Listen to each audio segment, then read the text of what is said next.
Today we have something that we call student personnel services. In the colleges and in many other areas of business too, you have personnel departments, but the ordinary idea of student personnel deals with everything from recruitment of students to admissions to registration to curriculum construction to orientation, health services, faculty counselors, student counselors, housing, food service, student government, student activities, religious life, vocational counseling, curriculum development, follow-up of alumni, records, recommendations, discipline, and a few other areas. When did I first get to become acquainted with some of all this? As I said, I attended Columbia University in the summer session in 1924 after I had been Dean of Women for 1 year at Augsburg. And Miss Hillebo at St. Olaf had recommended that I go. She had had some wonderful work with one Romiette Stevens, who had started this work around 1910, 12, 14, when she had been there for a master's degree work. When I came, this work was headed up by Dr. Sarah Sturtevant, whom I became very fond of and who helped me a great deal in that first summer. She had a beginning course, an advanced course for people who were advisors to women and girls, both college, university, and high school people. I told her my predicament, that I needed to learn as much as I could in as short a time as possible. Could I possibly take the two courses concurrently? Then I also wanted to take a course in institutional management, which would be something about how to take care of dormitories, how to build them, because one of the things Dr. Sverdrup said to me, wherever you go, be sure that you watch for all the dormitories. Someday you will have a chance to plan something for Augsburg, so keep notes in your mind and go take a look at dormitories wherever you can. That course was taught by Minnesota's Dean of Women, Ann Dudley Blitz, whom I subsequently got to know very well, as she was a leader of our Minnesota Deans of Women Association for many, many years. I also wanted a course in one other thing. What was this? Vocational guidance, I think it was, in the education of women. I was also required to take a course in history. So here I started out in the beginning with all of these different ideas. At Columbia University, I first came in contact with many people of other races and other nationalities and other backgrounds. I had come out of a very close-circuited Lutheran Midwest group, although I had been at Mankato State, as it's called now, for 2 years and met a number of people who were non-Lutheran, certainly. At the University of Minnesota, when I finished my 2 years of undergraduate work, I had many friends from many different kinds of circles, and still I was very, very limited in my outlook. I had a brother who'd gone to China as a missionary, and I had a great deal of interest in the people from among whom he was working. Among people that I met at Columbia that summer were Mr. and Mrs. Kahlberg, who had had one term as missionaries in China. They introduced me to the so-called indemnity students and took me along to some of the meetings of the Chinese as they were trying to understand things so that they could do something. Oh, I see. So that they could, I could understand a little bit more some of the problems that they'd had and were having. But it introduced me to a group of people among whom I could find some friends and get away from some of the strangeness that a lack of contact with the nationality group would mean. Among the women deans studying that summer were also two very lovely Negro women from Washington, D.C. One was a Dean of Women at Howard University, the other a Dean of Women from one of the high schools.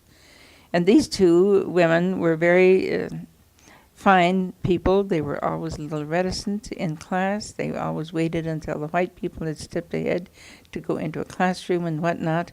But we tried to treat them just as equals and as friends. The year after I had had finished at Columbia University in 1929, we had a national convention at Cleveland. And I was asked by Anna Rose Hawks, who was Anna Rose at that time from Washington University, who later married Dean Hawks from Columbia University. But Anna Rose asked if I'd be willing to be one of the people who'd be hostess to this Negro women. And we sat on a table just below the stage, or the head table, because they said, we want to show all the deans that we have a great deal of feeling of respect for and want to recognize them fully as individuals. And so it was my happy privilege of being one of 20 people sitting at that table between two Negro women. One of the sad comments on these two beautiful Negro deans was that they were injured some years later in a car accident in Kentucky or wherever it was, and they were taken to a hospital and they refused to admit them because they were Negroes, and both of them died before they got to a hospital that was willing to take them. This kind of prejudice, this kind of discrimination is something that just simply burned very deeply and hurt a great deal. I was asked a year later to sit with Margaret Dodie from McAllister, Atlantic City, and we brought some Negro women in. Among them was a very charming, beautiful young Negro woman who had a deep rose pink dress on, formal, and wore a beautiful pink rose to match it in her hair. And she was just a charming young dean. The last year that I was Dean of Women, before my retirement in '64, I was hostess at a table in Portland, Oregon. And I asked the people at my table, would you like to have me go out and bring a couple Negro deans in to sit with us? They said, yes, please do. And I saw these two, one taller one and one shorter one, out in the hallway, invited them, have you a place to sit? No, we haven't. I said, won't you please come and be guests at our table? And they sat down, and the shorter one sat next to me, and I looked at her. And across the years, all at once, a vision, I said, were you at Atlantic City, and did you wear a beautiful pink satin dress, formal, and wear a rose in your hair? Yes, she said, I did. Well, I sat at that table with you and met you then. So here we were conversing over a lifetime of experiences from 1929 to 1964. Both of us having grown rich in experience over all those years, naturally.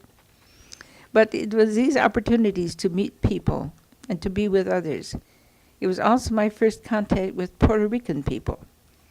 I took a class in the philosophy of education from William Hurd Kilpatrick, who was, to my thinking, the strongest and most wonderful teacher at Columbia University. It was in philosophy of education.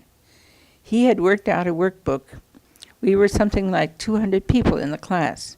And how can you have personalized instruction with 200 people? Well, Dr. William Hurd Kilpatrick had worked out a workbook on topics with questions, and we were divided into groups of 10 each. We should meet, do our own reading, meet and discuss all these things, and come with a chairman from our group to report to the committee as a whole what we had found out. And so William Hurd Kilpatrick, always with the blackboard back of him and a piece of chalk in his hand, stood there, tall, lean, Cassius-like figure, and with sparkling eyes, and would ask questions here and there, and each group then reported. This took about 30 minutes of the period, and then he would allow questions from one section to another, and oftentimes there were questions. And I remember some of the most searching questions were made by Puerto Ricans who were studying at Columbia. But he was very kind and gentle with everyone and let them ask their questions. And then after about 10 minutes of that, he would say, turn to the blackboard and draw a line from one point to another. And he said, now this is what seems to me that you have said so far. And he would summarize what the class had reported. And then notebooks all got out and pencils got busy because he said, now this is what it seems to me. And in about 8 minutes of summary, he pointed out the things that he felt were most significant in that lesson. And then we went on to the next session. But this was a whole term of this kind of studying and teaching. I subsequently used that in the adaptation when I taught marriage and family relationships. I had 60 students sitting down in that one home economics room, and I put them 8 around a table. And here we had 8 tables, and everyone could do their discussing. So we had some of the same kind of thing. But this was a very exciting thing. A wonderful teacher. And other people at Columbia that time that were much talked about was Thorndike, was William Bagley, was Thomas Dewey, was, let's see, I said William Bagley.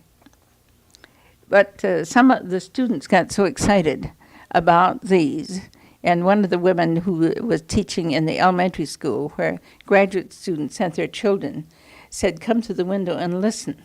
And so I went to the window and listened. And here the children were quarreling out on the playground. And they said, "Thorndike, you can't do that to me. Or Kilpatrick, come here, I'll punch you in the nose," said William Bagley. Now, as far apart as they could be would be Thomas Dewey and William Bagley and Kilpatrick. But they oftentimes said, "We had a wonderful day together. We discussed all day. We didn't agree on a single thing, but we had a wonderful time together." It was a period of very great enrichment. And Nicholas Murray Butler, as president of Columbia at that time, also did a good deal of talking where students had a chance to meet him. So these were some of the kind of delightful things. The courses that I took in guidance and personnel required us to do lots of field work and go visit all kinds of institutions and visit colleges and universities and dormitories and slum areas and churches and social work centers and all this kind of thing. And in addition, I just, hated to have any day go by without some extra things. So I was always going to concerts or lectures or listen to different preachers. One Sunday I'd go to St. John's the Divine right near the edge of the campus to hear some world-famous pastor, or I'd go down to hear Hugh Black in the Fifth Avenue Presbyterian Church, or I'd go to that majestic Cathedral of St. Patrick's, never having attended a Catholic service before. I went to Mass. And then I would go over once a month or once in 6 weeks over to Brooklyn to my friends, the Oftedals and Pastor Sigmund at this Trinity Church in Brooklyn. But I always felt this is my opportunity to sort of stretch my wings and get something else. Oh, I paid a fabulous sum for some Grand Opera tickets so that Chris Olson, who was student pastor, and I could go to hear Carmen, with Kirsten Flagstad singing the role of Carmen. She was kind of a big Carmen, but the singing was just superlative. The second time I went to Columbia in February of 1928, I asked to live in Johnson Hall. Eliza Rees Butler, the sister of Nicholas Murray, was the head. And Margaret Dodie from McAllister College had a year sabbatical the year before and had lived there. And she said, Eliza Rees, as everybody called her, Eliza Rees is very flattered if deans of women want to come and live in her hall to see how it is operated and run.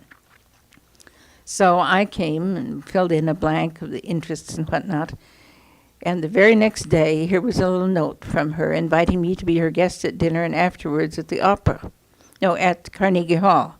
Somebody, she explained at dinner that evening, as she had selected 8 different people to be her guests and go with us, that somebody had died and her season tickets for Carnegie Hall had been given to the president, and he had sent them over to her and said, "You could make use of them, take somebody and treat them to these concerts." So here we sat in this box.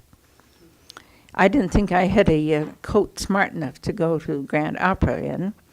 And furthermore, I was anticipating buying a out-of-season coat at one of the New York stores. So I had gone down to Wanamaker's where I'd found a beautiful gray, soft gray with a gray squirrel trim, lined in gray squirrel. It had been a $150 coat, and I got it for $50. And I wore that over a little evening dress that I'd had made for myself, and I just sort of felt elegant enough for the situation. And we sat in the box, and several people came and bowed and waved to Eliza Rees Butler, and she had these men come in there dress uniforms, and came over to be presented. 2 weeks later, I wanted to hear a wonderful concert, and I didn't have the money to buy a good ticket, so I bought standing room only and stood through a concert. Subsequently, during the year, I heard some very excellent, wonderful music there, the Passion music according to St. Matthew. At Easter time, I heard several other concerts during the year, but always tried to buy tickets far enough in advance to be able to do things without costing too much. But here was the richness of the New York Philharmonic playing out at the Lewiston Stadium. You could buy tickets of an evening for 25 cents if you sat way on the edges.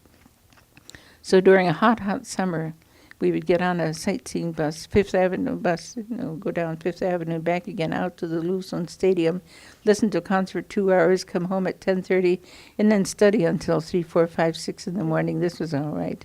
One was young and one could do all of those things then. But these were some of the things that I hope gave me a little bit of a scope, and a little bit of a point of view as to some of the kind of things that one meant when one thought in terms of culture and what wanted to give to a group of students again. I went to the art galleries. I went to some of the drama. I remember going to seeing Eva Le Gallienne play in her repertoire theater, where she wanted to have good theater brought to the poor people. I saw Walter Hampton in playing The Man with the Big Nose. Cyrano, yes. And a play also that was of Persian children that looked like pictures on a Persian picture. And they were in uniform and dressed like that. But all these things just added a great deal of enrichment to my life. Ragnar Sverdrup and Martha Blagan came through on their way to Europe. And I thought at the end of the session, when I had been there for 6 months, I think that I had spent more than they had spent going to Europe, but I had also gotten some of the things that I needed very desperately for my own profession. One of the things that I was asked to do as a summary term paper in my course was to list a 10 or 15 or 20-year program for my institution as to what I was able to think that we should be able to accomplish. For instance, in the field of health, what could we do? We could work toward, we had a little infirmary, and Mrs. Gersted, a retired widowed missionary's wife with 4 children, was living in a house on the campus with a coal stove upstairs. And if any of the boys got sick, she'd make a bowl of soup and take over to them. If anybody got ill, she'd have to wait until she had built a fire in this coal stove, and it got to be warm enough in order to move the people over there. This is all we had in the line of health service. We had a couple doctors who were friends of Augsburg's, Dr. Ivar Sivertsen and Dr. C.M. Rowan. And if any Augsburg people became ill, they either went to one or the other of those, and they charged them, I think, just a nominal fee. I know that Dr. Ivar Sivertsen did surgery for my brother Ralph, and I think at that time the old medical society still was in operation, and Ralph was allowed some $15, $20 or something for this. How they managed to get through and do some of these things, I don't know. But I had talked with my teacher and counselor and explained how we had a Deaconess Hospital. It was affiliated with our same church group. And so I worked out a kind of a program where we could start in by trying to get a student who was a graduate nurse who wanted to study at the college to do something about a volunteer business of helping take care of the sick. And when Mrs. Tarvik came to be house mother in one of the dormitories, we were able to persuade the authorities to move the health service over into Old Main, which had steam heat by that time. Incidentally, steam heat came to the buildings at Augsburg during the time that my brother Ralph was a student there. And he and other students went out that summer to gather money in the congregation for Warme-Apparat for Augsburg, to a heating plant for Augsburg College.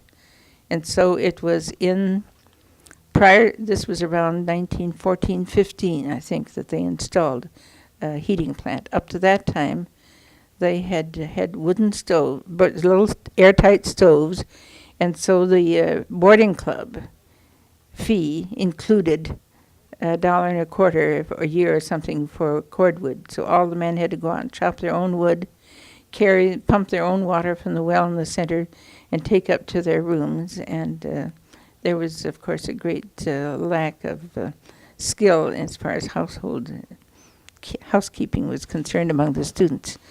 Well, to change some of this, and then ultimately to have some kind of affiliation with a doctor who would spend a certain number of hours on the campus, until finally we could set up a little health office on the campus, until finally we could have a whole health department in a hospital as we do at Fairview Hospital now. But when I moved from my old office in Mortensen Hall over to the office in Science Hall when that was built, I found that copy of that paper. Now, I didn't have sense enough to save it, but I read through it, and I saw the steps that had been taken and had been accomplished in all of those major areas that I had thought were needed. The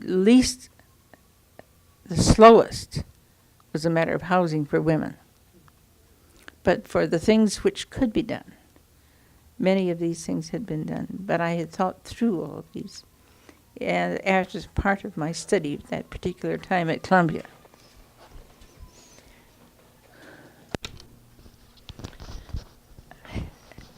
Besides attending Columbia University, we're getting these ideas and trying to put those into practice in our work at Augsburg. I came after a while to discuss with the president then, Dr. Christensen, the idea of setting up something called Student Personnel Services at Augsburg. So we set up a committee with Adolf Paulsen and Erling Urdal, and I think a man in education, I wonder if that was when Mr. Hansen was there, and myself. And we should evolve some kind of a plan and a program for this to present to the faculty. And as a result of our studying and talking together, we recommended fully that we should adopt a student personnel program and set up our college on this kind of a basis. The next day, it was presented to the faculty, and it was passed. And later on that day, I met Dr. Christensen, and he said, "I hear you voted yourself out of a job yesterday." I said, "I did?" "Yes," he said, "you decided to have student personnel work at Augsburg now." Well, I said, "Don't you intend to have women students at Augsburg anymore?" "Well, yes, but if you have a student personnel program, then you'll have a man at the head of this, and then you won't need anyone else." Well, this showed how terrible little understanding there was of all the things that are involved in a student personnel program. And later, when they had built Gerda Mortensen Hall and added this to the Sievertson wing, then Dr. Christensen wanted me to go and be the head resident there. I said, "Is this what you want me to be, the head resident? You don't want a dean of women anymore?" "Well, you can be both." "No," I said, "I can't be both, because there are just too many things to do. And if the preference is mine, I will say the Dean of Women, and then we can have this other, some auxiliary." Well, so it was always a matter of trying to teach without too much success, just what was involved, because one could give all one's time 24 hours a day. I had lived in the Mortensen Hall for 16 years. So I lived and worked with those people. When my parents retired, then I had to move down to Minneapolis, and I needed to live with them and help take care of them. And of course, this started 19 years from then with the loss of my parents and my 2 sister-in-laws and 6 children to look after and do some advising for. My brother's children who went back to China, and my other brother who never remarried and whom I helped, Harold, whom I helped with bringing up his family and taking care of. But these were days that were full of work and full of growth, because we were growing as an institution. We were growing as far as numbers were concerned. And again, I felt the great, great need to entrust much more of the local leadership to the students, and in student government, in student activities, and with all of these things, I gave as much responsibility to students as they would, and much privilege as they would be willing to assume responsibility for. I remember when they started the National Student Association. Vernon Jensen was student body president at that time. And they met to organize it in Madison, Wisconsin. And he showed me this note that he'd gotten inviting somebody to come to this meeting. He said, by all means, just go. Go and be a part of it. And bring back all the kind of questions and all the kind of problems that the students see around. After a while, it had a little pink tinge, but they got rid of some of the pink tinge in the National Association. But the students were always championing for student responsibility, student privilege, student participation, and to the extent to which we were able to give this. And students who were elected student government subsequent years always said when they came back from the National Student Association, we discovered that the students at Augsburg have far more opportunity to participate in everything, decision planning and all this sort of thing, than any of the other institutions. I can remember when they said they came back and the College of St. Thomas students, all they could do was plan dances Saturday nights. This was all they could do. Well, they just felt that there were much more, and I think this was one of the reasons probably that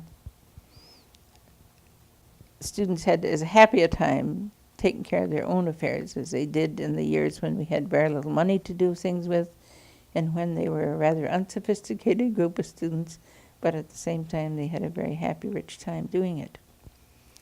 I also went to national conventions. I started in by going to our National Women Deans and Counselors Convention in Boston the year that I was at Columbia University in February 1928. Among the people that I had met in the fall of that year at a Minnesota Education Association meeting was a Sister Antonine, who was president of the new St. College of St. Catherine's. And lo and behold, I met her at this national convention, and didn't she say, well, hello, Gerda Mortensen, how are you? And I almost fell over because I thought, here, this woman knows who I am and speaks my name. And I thought, that pleased me. And I decided I was going to try to always do that as far as possible. If it gave me some pleasure, it could also do that for others. In Boston, I walked around and saw the place where history had been made. But going out to Wellesley College, I sat with a very charming woman who was a dean at one of the well-established Eastern colleges. Her name was Agnes something, but I can't remember the last name now. But she just talked to me because I was just a child among deans. In those days, I was considered a rarity because nobody could possibly start being a dean of women until they were at least 35 years of age. Most of the women were in their 50s and 60s. And so I was just a rare child. But she talked to me about the problems and about some of the things. And again, she said, the great thing, I think, is that you're going to make the students feel that you have a real, genuine, and a warm concern for you. I can still see us riding out in the bus together. I had that gray coat with a squirrel trimming and a beautiful pale blue hat that I had bought for spring and going out there. And then at Wellesley in that chapel, and I had read the life of Alice Freeman Palmer, written by her husband, who had been president there. And this had also been an inspiration to me as to how I should deal and work with students. And at this chapel, there's a beautiful statue of a woman dressed in Grecian robes and a young girl who stands holding the lamp of knowledge. And the older woman puts her hand on the shoulder of the young one and with the other hand points the way. And she said, "This is what a teacher and a student is. I've just walked away a little further than you, but together we are still searching for truth." And I have just loved that idea. So this is another one of the ideas that I kept. I had just lived a little longer than some of my students. When I first came, I hadn't lived as long as some of them had, but after a while, that changed too. So going to national conventions, always trying to find out what the new ideas were, trying to adapt them, and coming back with any new idea that I could. Going to state meetings in Minnesota. I was a part of the Student Personnel Services and served in various capacities, including chairman 1 year of that. And for our state deans of women, I did everything from being historian to secretary to vice president to president. And when I retired in 1964, the state convention was dedicated to a program honoring me. And this was tape recorded, and we had many people who were there. And Dr. Theda Haganah of University of Minnesota, the head of the Counseling Bureau, and Dr. Marcia Edwards, and Dr. Mabel McCullough, who's now Assistant Dean of Students, they had worked out a program.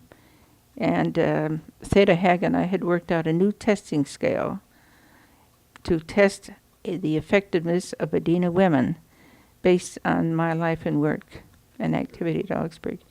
And I have a transcription of this that I will put into the folder so that this is there. But it moved me very, very deeply. And to think that these people who were such highly professional people would have that kind of a feeling about the life and work of what we had done.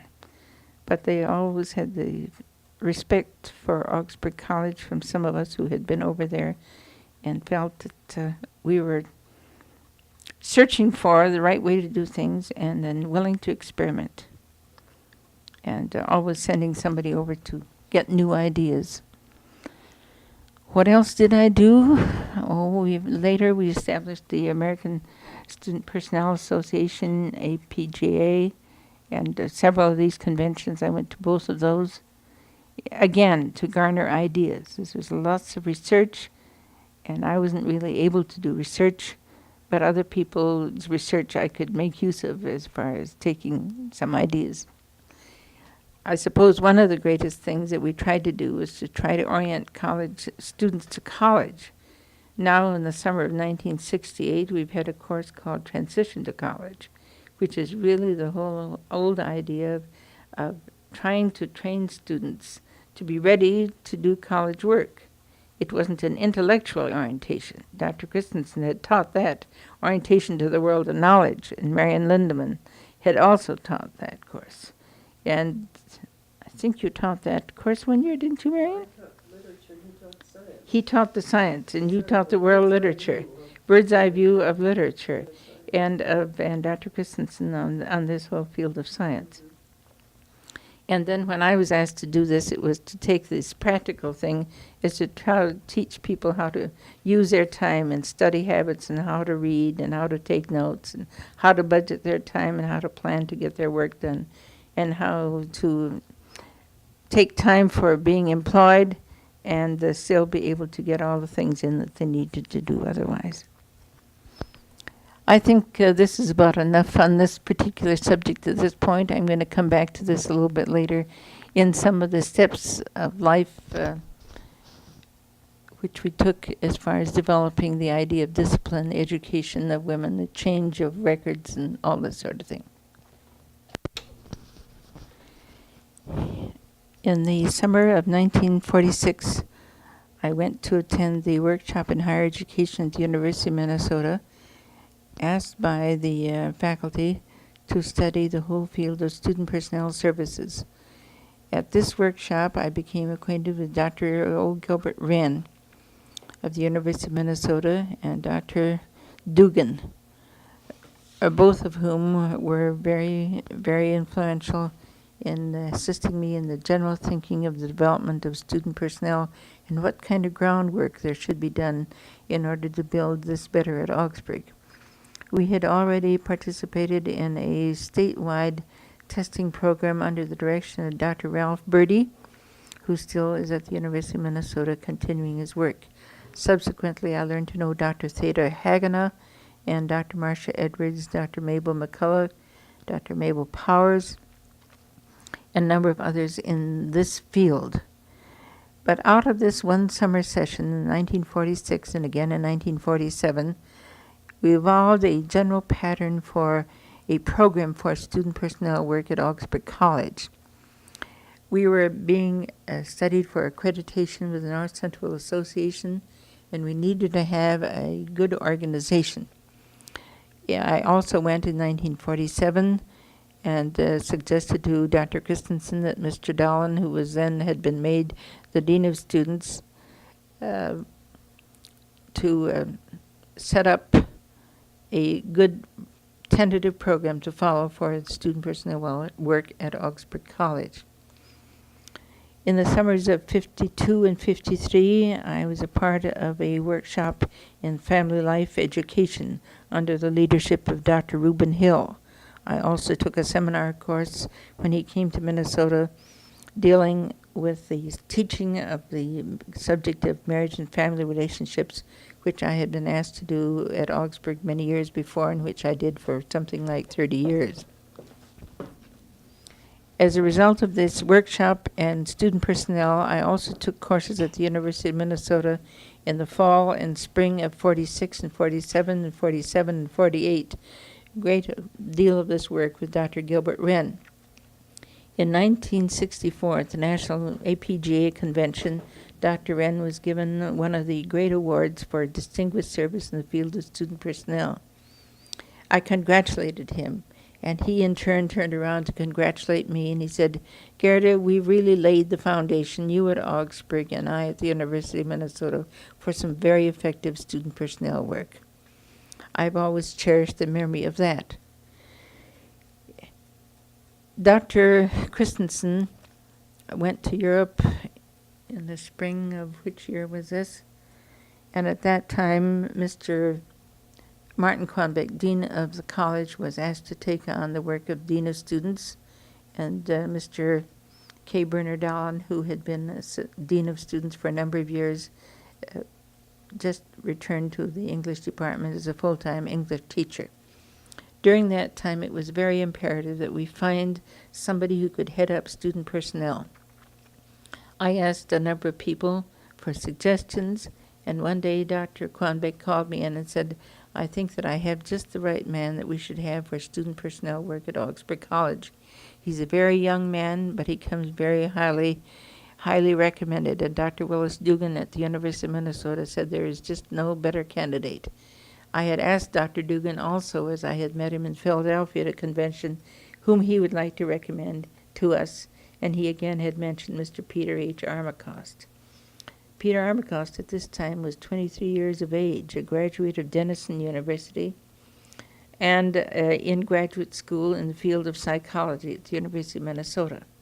He came over to talk with us. He was young, it is true, and I thought to myself, "Oh, Martin Quanbeck, you can't do this to me, asking me to take a man 23, 24 years of age to be the Dean of Students."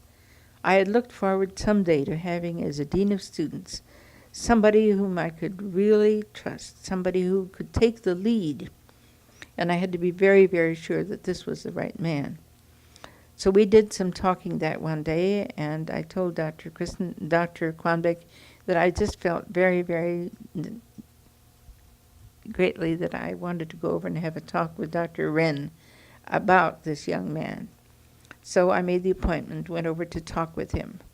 And he told me, too, that he is the kind of person that can go ahead and do the kind of things that need doing at Augsburg. You've laid the foundation. Many of our students in graduate school have been over to talk with you about the kind of work that you've been doing, the kind of ideas that you have. And now I think for your running mate, if you could do something like this and accept this young man as this, let him take the lead. And then he turned to me and said, "If you take him, how are you going to treat him?" I said, "Well, I've looked for somebody to actually take the lead, to whom I could share any wisdom or insight that I've gained over these years." Well, he said, "You take him. If you don't, I will." And I knew that Dr. Wren always selected the outstanding student to be his student assistant. So I felt, all right, let's take Peter Armacost. I went back to Dean Quebec and said, I've agreed that we should offer this to Peter Armacost. The next day, on the way over to a state convention over at Bethel College in St. Paul, I stopped over in Dinkytown in order to pick up some materials at the Perrine's bookstore, and who should come walking over the bridge but Peter Armacost. I looked up and said, oh, hello, have you had a word from Dr. Quanbeck? He said, yes, I've just had the letter. So I said, well, welcome, colleague, welcome to Augsburg College. And he took my hand and shook it. Subsequently, he wrote me a little letter, and he said, yesterday when I met you, you called me colleague. I appreciate that. You, with your wisdom and experience, and I, with my creativity and vigor, should make a great team.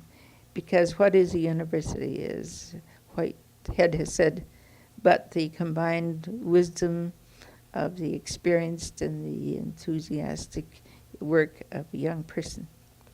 So Peter Armacost came to Augsburg in that fall, and we had a great, great time together. Took and analyzed every phase and every aspect of student personnel work from A to Z. We talked it over. Why did I think as I thought? Why had I arrived at this particular point of view? Why this, why that? And in the files of Student Personnel Office, there will be a record of his study after we had all done all the discussing of an issue. Then he would take the books and he would formulate, these are the statements that we want to live by, these are the guidelines that we want to establish. And then we would take them to Student Personnel Committee and discuss them pro and con in that committee, and then arrive at a program of activities which we should follow. This we did with every aspect of student personnel work. Admissions, registration, orientation, health service, faculty counselors, student counselors, housing, food service, student government, student activities, religious life, vocational counseling, curriculum development, records, the idea of discipline, the idea of education for special services. All these things we took under consideration and set up in the course of 2 years a program involving many of these things. This is the beginning of student personnel at Augsburg College. Before Peter Armacost left Augsburg to go to Washington, D.C. with the American College Association 3 years ago, he summarized the work which he had done in student personnel at Augsburg College, and a copy of this report is on file with these papers.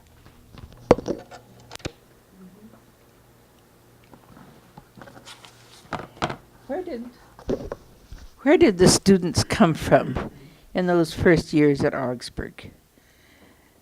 I suppose nearly all of them were Lutheran Free Church congregation members, coming from small towns and from rural communities. There were a few women and there were a few men. In the academy, we still had many men who were over age, who had lived in rural communities and whose education had been delayed.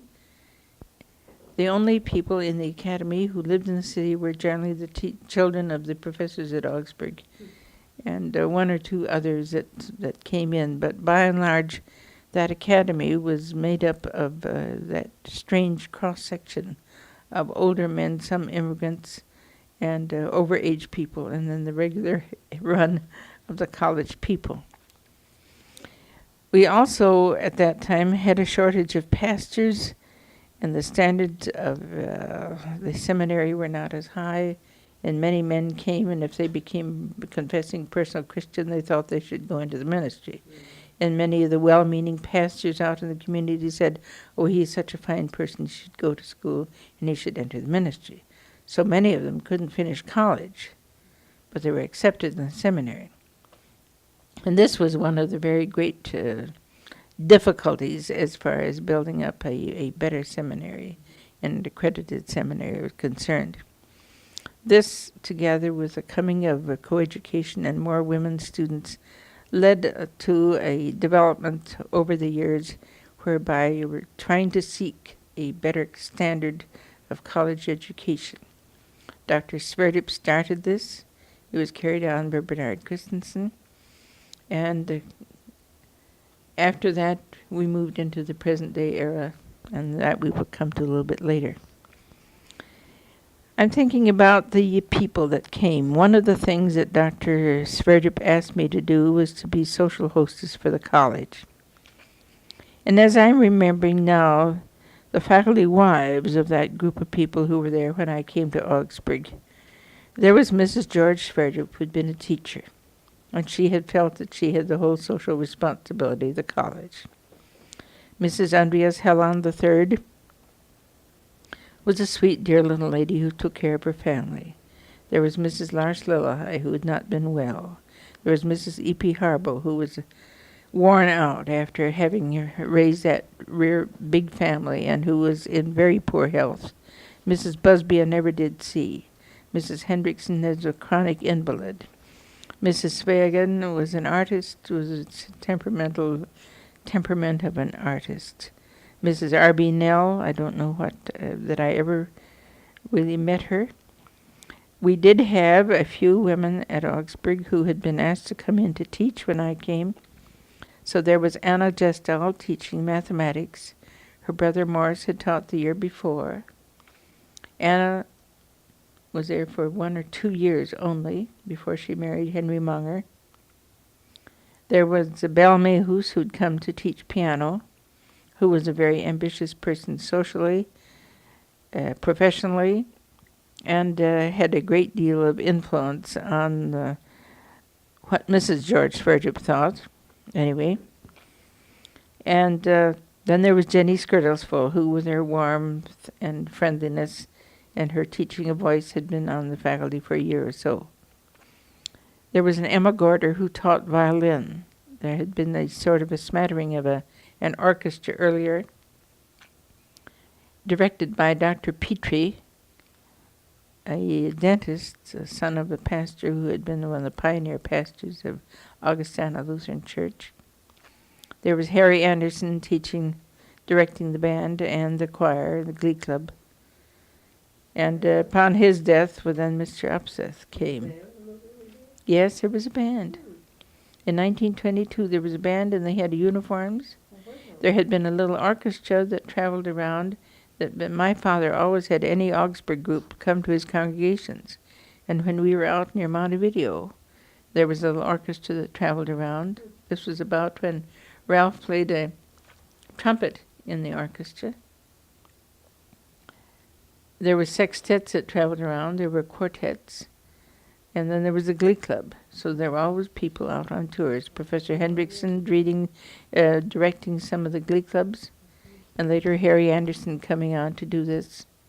But then came Mr. Upseth, the beginning of the start of a really music department at Augsburg College. But when I take a look in my mind and think about this group of women, there was Mrs. Nydal and a couple of other women who were able to help. But at that time, the custom had developed over the years that the faculty wives gave a dinner once a year to the students at Augsburg. And the students responded by having a dinner party once a year for the faculty. That was the extent of the social activity. When Belle Mehus arrived, the year before I came to Augsburg as a teacher, I was a student at the university, and I was invited as a member of Trinity Lutheran Church to come to this open house, which nobody ever heard about at Augsburg before. But what is now Old Main on the second floor had a big, wide hallway, and there were 3 rooms inside, off from this. In each one of those, there was a tea table appointed, and everybody had borrowed some silver service and some dishes from someplace. So you had these beautiful places set up. And Belle Mehus was supervising the making of paper-thin sandwiches. One of the girls said, "I've never in all my life buttered the bread before I sliced it off from the loaf." But this is one of the things that we did. And so you had the beginning of something like this. Well, the social hostess at the college really acted a little bit like a public relations person. Anybody who came to the campus to be a guest, one of the things I had to do was to preside at the dining hall. 7 o'clock for breakfast, 12 or 12:15 for luncheon, and 6 o'clock for dinner. The doors locked 5 minutes after the bell was rung. There was no electric bell. One of the theologians, trusted theologian, had the privilege of walking up 3 flights of stairs and ringing that bell, waking people up at 6:30 in the morning and ringing it at 10 minutes of 7, and again at 7, and then ringing it for class and for chapel, for the meals. I don't know whether they rang at 10:30 at night to put us to bed or not, but lights are supposed to be out at 10:30. But the people came to the campus, and among regular things that occurred at that time, there was always a pastor's summer school the last week in August. My father had been in charge of arrangements for that when I was a little girl, and we lived in Minneapolis, and he knew something about it. And when I came to Augsburg, this was one of the ways in which Dr. Sverdrup asked me to be sort of hostess of the college and look after the welfare of all these pastors that came, preside at the dining room, and see to that things were done the way the president of the church at that time wanted them done.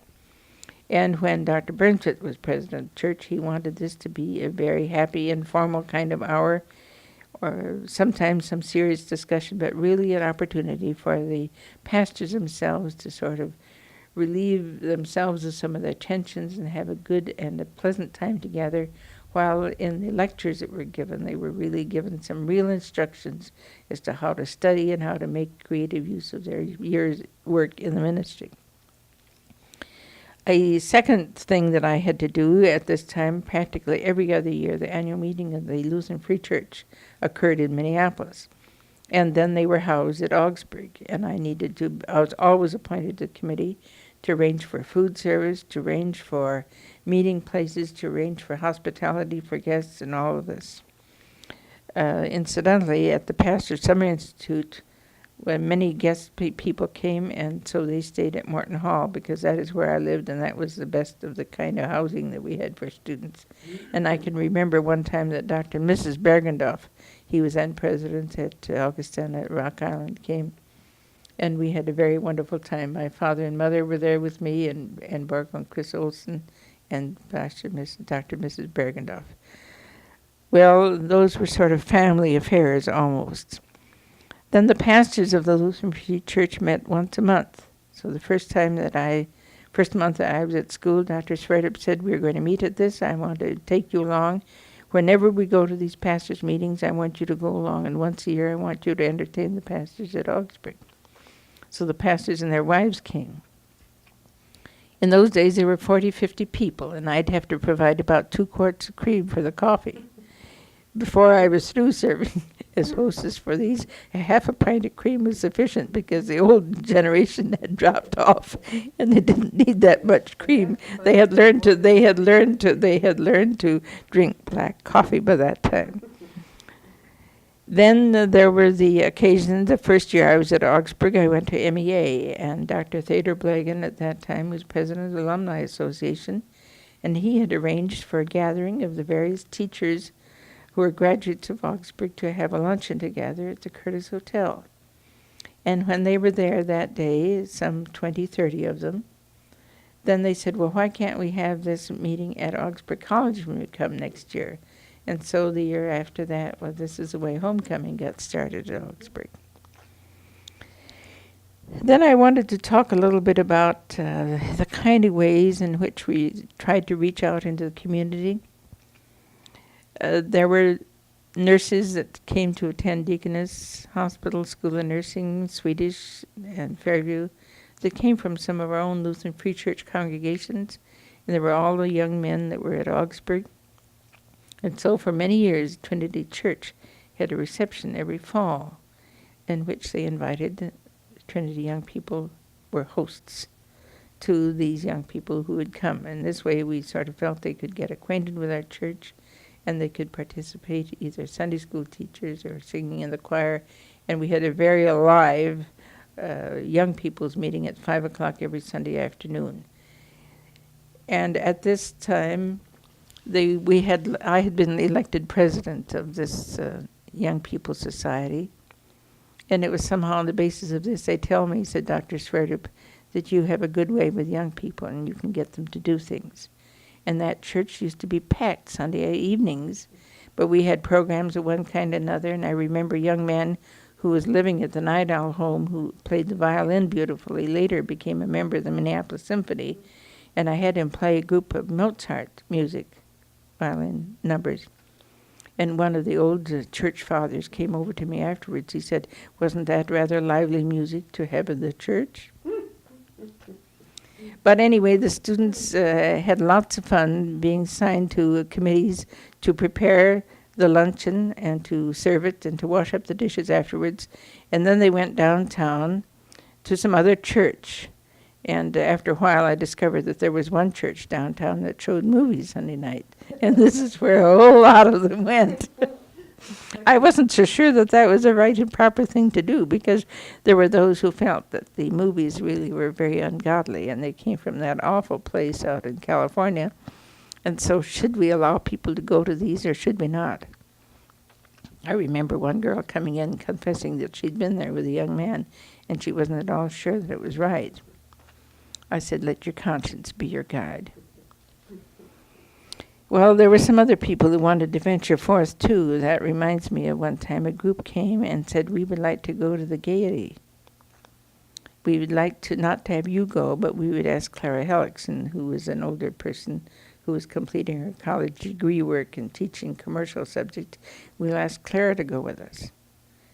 And I had told the girls, you can go anywhere you want to, do anything you want to, just tell me where you want to go, so that I will always be able to say to people, they told me they were going, and I know where they are. And I thought to myself, oh, I don't want you girls to go there. But I thought, well, you guess you have to find that out by yourself. So I said, yes, you may go. So these people went down, and they walked into the Getty Theater. They sat there less than 5 minutes, and they felt so uncomfortable at the glances cast at them by the men that were in there that they just learned their lesson with great rapidity. And they came trotting home, and they told me all about it. They didn't stay long enough to know whether the show was good or bad. No. It was this atmosphere that they sensed and felt right away. Oh, I know that there were students who wanted to go around and see everything, and this is right. This is a time of life when you can certainly take a look around and see. But I was always glad that I had sense enough to let them go and find this out for themselves. But I wanted to come on to talk about some of the expanding horizons that it seemed to me we were able to bring to this campus. Many of them had never been on a train until they came on a train to come to Minneapolis. This was before automobiles were very common. So they came on a train, and they wrote letters and tried to describe themselves. And Selma Storian wrote to Ida Peterson, who was to be her big sister, and said, I will arrive wearing a black plush coat and a plume in my hat. And Ida thought, oh, here's a very sophisticated-looking woman that's going to arrive. And she went down to the station to meet Selma Storian. And dear Selma was absolutely a jewel in the rough, and as far as posture and carriage and many things, they didn't correspond with the sparkle and the spirit of that woman. They still don't to this day, but she is really a jewel of a person.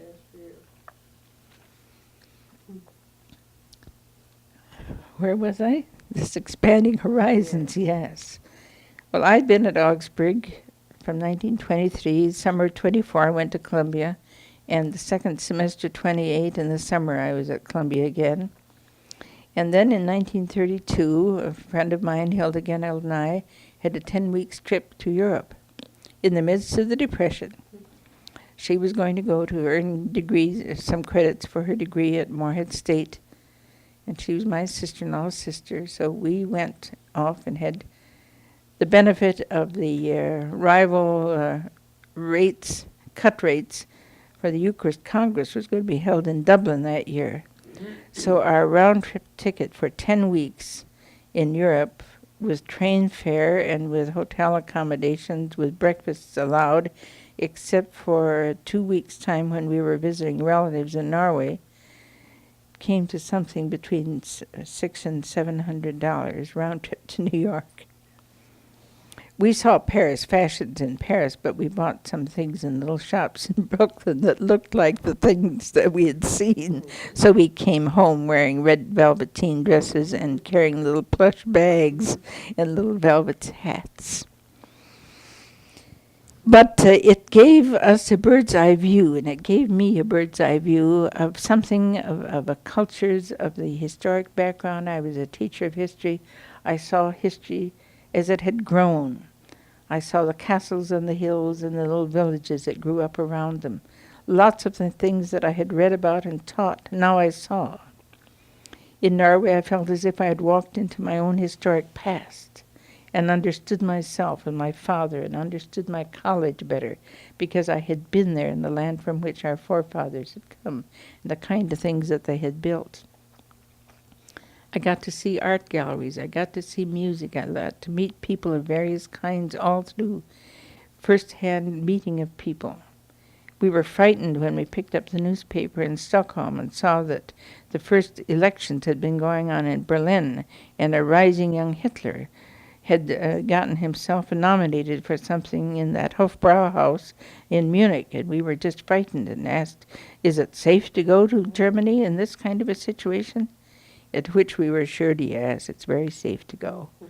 And somehow we were calmed a little bit when Dr. Charlie Stangeland met us at the station in Berlin, and we went to the hotel, and he assured us it was perfectly safe to be there and travel. But historically, looking back, I just realized it wasn't so safe.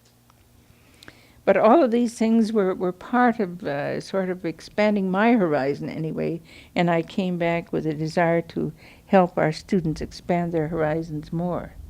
Little did I dream that 2 years later I was going to have a chance to go out to teach in China and go to see the Far East. I had a brother, Ralph, who had been a missionary since 1918, and he had gone out again in 1930 and wrote and applied for a school for me and told me that I had been elected at this place and would I please come. And Dr. Sverdrup said, oh no, we can't let you go. But he sat there thinking and thought about his own experience that year that he was teaching at the American University in Beirut, Lebanon, and his work in the Middle East. And he thought, oh no, he said, all subsequent reading, all subsequent reading, all subsequent reading, all subsequent